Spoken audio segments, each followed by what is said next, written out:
Inside an M1 Abrams tank, you are surrounded by 60 tons of the most advanced armor on Earth. It is a beast of steel, packed with high-tech computers, thermal cameras, and a cannon that can hit a target miles away. But if you look closely at the four-man crew living inside this monster, you'll notice something strange. Amidst the million-dollar screens and the heavy shells, a loader reaches into his greasy pocket. He isn't checking for a tool or a spare part. He's checking for a tiny, shiny circle of metal, no bigger than a cracker. This is a challenge coin. But, to the men and women who serve in these steel coffins, it goes by a much darker name. The dead man's coin. Now, you might think a coin is just for spending. You use it to buy a soda or a bag of chips. But for a tank crew, this coin is worth more than $100 billet. You can spend it at a single store on Earth. In the world of the armor, losing this coin is considered a bigger disaster than losing your combat boots or even your rifle. Why would a soldier fighting in a modern war zone care so much about a piece of cardboard-sized metal? Why does every crew member treat it like a holy relic?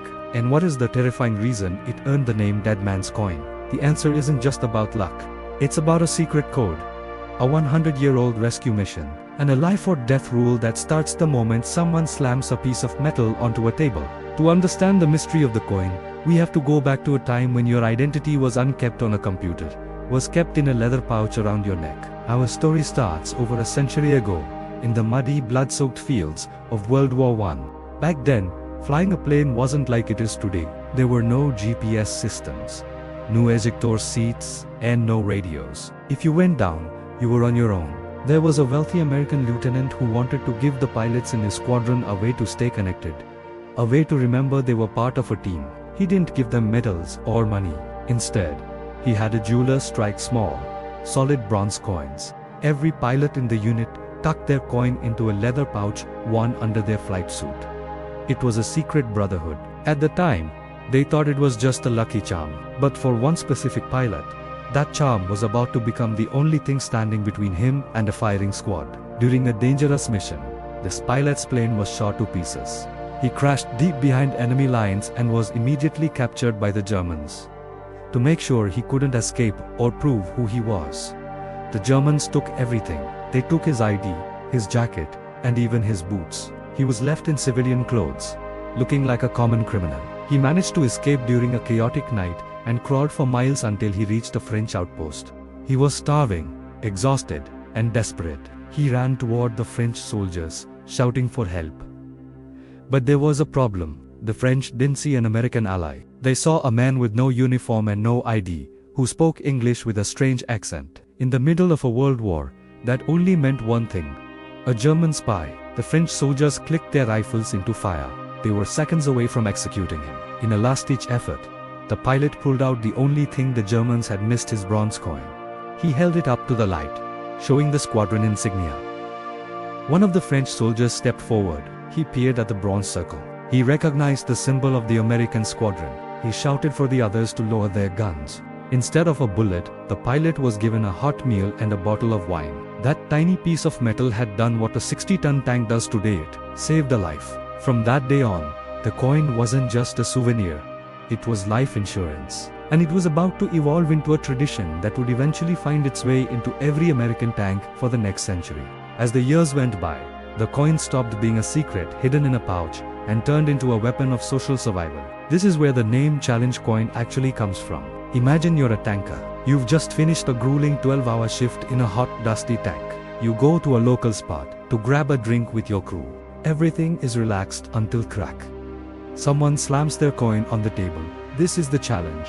The rules are simple, but the stakes are high. Once a coin hits the table, every other soldier in the group has to produce their own coin immediately. If you can show yours, you're safe.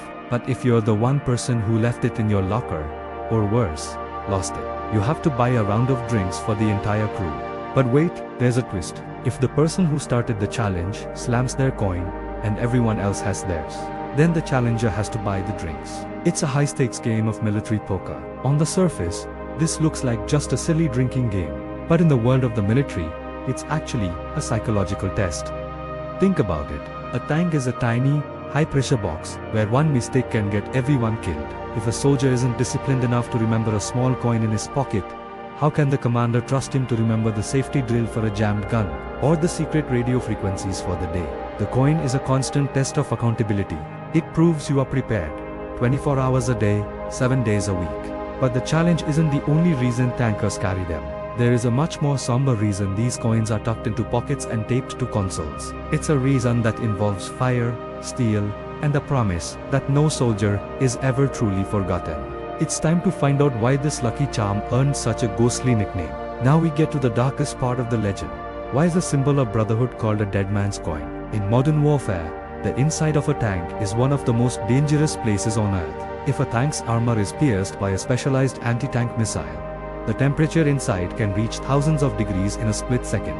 In those horrific moments, equipment melts, paper IDs burn to ash. Even the dog tags around a soldier's neck made of thin aluminum can become illegible or lost in the wreckage. But these coins, they are thick, heavy, and made of high-density metals like brass, bronze, or zinc.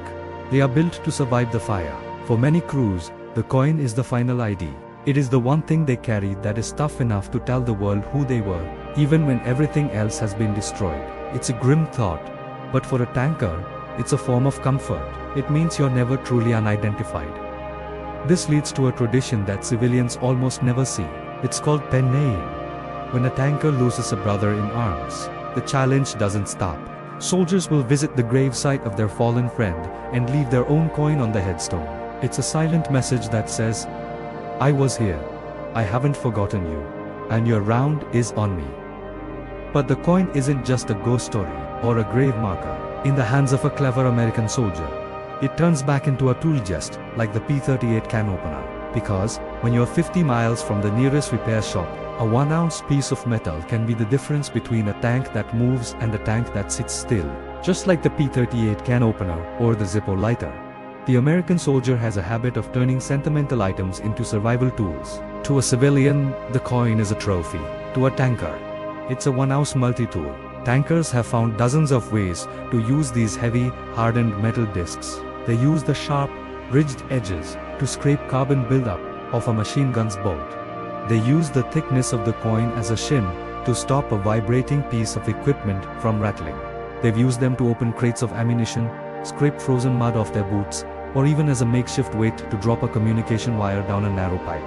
It is the ultimate last resort tool when the official kit is miles away. Today, thousands of these coins sit in pockets, desk drawers, and on keyrings. The shiny gold and bright enamel might have faded, replaced by scratches and dents, but the value hasn't dropped a cent. When you see a veteran carrying one of these, you aren't just looking at a piece of metal, you're looking at a shorthand history. That coin represents the cold nights in the desert, the smell of diesel fuel, and the 3 other people who sat in that steel coffin with them. The dead man's coin is a reminder that in war, the biggest machines are kept running by the smallest things. It's a promise of identity, a test of discipline, and a badge of brotherhood that lasts long after the engines have stopped roaring.